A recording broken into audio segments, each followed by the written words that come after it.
The Pharisees chose injustice over righteousness because injustice allowed them to only consider themselves, but righteousness would require them to consider others higher than themselves. They weren't taking the lesser chair. They weren't going to be the ones that started washing feet.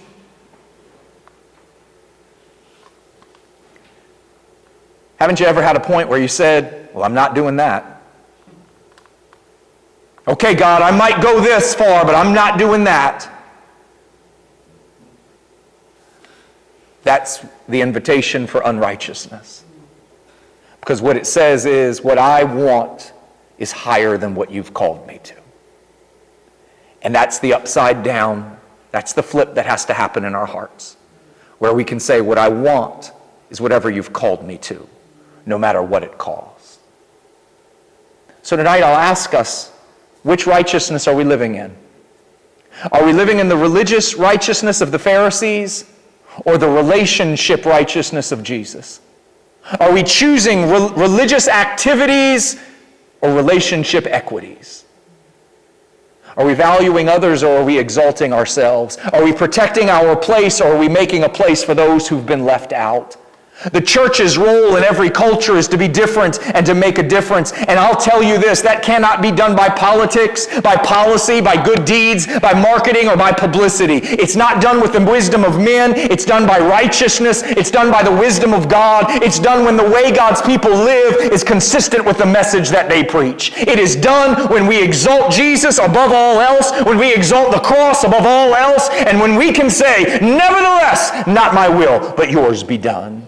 The church was never meant to align with the powerful. It was always called to be the place where the weak and the poor, the marginalized and the left out, the rejected could meet the power of God. It was righteousness that met the woman at the well, and righteousness that stopped to hear the woman with the issue of blood. It was righteousness that touched the leper and that gave salvation to the thief on the cross. It was righteousness that went to the Gentile Cornelius' house. It was righteousness that met Saul of Tarsus on the road to Damascus and sent Philip, caused Philip to leave a revival to go share the gospel with a single man, with an Ethiopian eunuch, so that the gospel would make its way to Africa. Righteousness always goes to those who have been cast out. Righteousness always welcomes those that have been unwelcomed. Righteousness takes in the refugee. It gives to the poor. It leaves behind a little bit for somebody else. Righteousness takes up the cause of the foreigner. Righteousness says, none of this is mine because all of this comes from God. Righteousness says, let's make sure there's no needy among us so that none of us have more than we need, but all of us have exactly what we need. Righteousness says, there are things I don't have to have so that others can have what they need. Righteousness looks beyond how we feel. It looks beyond what we've heard. Righteousness doesn't align with the things of the world. It aligns with the truth of the Scriptures. Righteousness doesn't just call out injustice. It doesn't just say, hey, that's wrong. Righteousness lives different from it. Righteousness says, but there is another way. I believe that's what Paul was trying to tell us in between 1 Corinthians 12 and 1 Corinthians 13, where we move from the gifts of the Spirit to the character of God in the description of love. Remember, Paul got to the end of the gifts of the Spirit with a carnal-minded church, with a church that was living in power but not in righteousness. And he says, but I'll show you a more excellent way. Because righteousness looks like love. Because when love meets power, everything changes.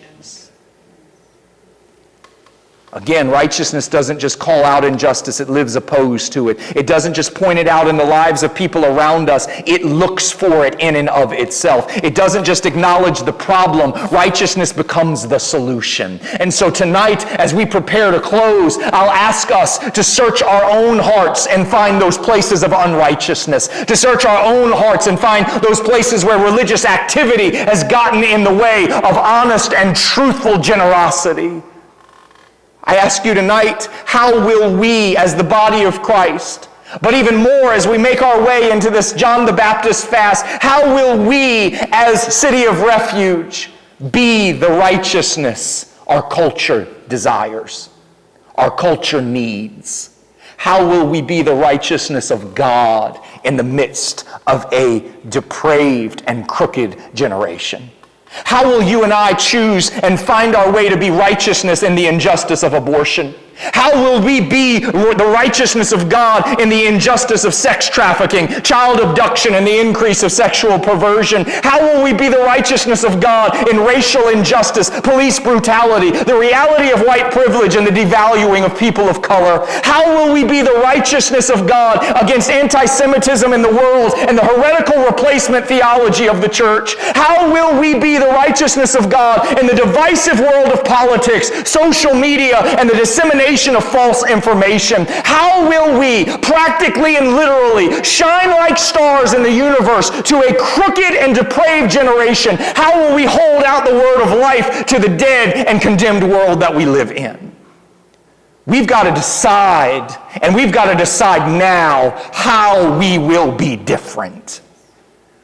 Because we've spent enough years announcing what's wrong. It's time for us to be what's right. We spent enough time telling the world to change. It's time for us to be changed. It's time for us to be a light in a very dark place.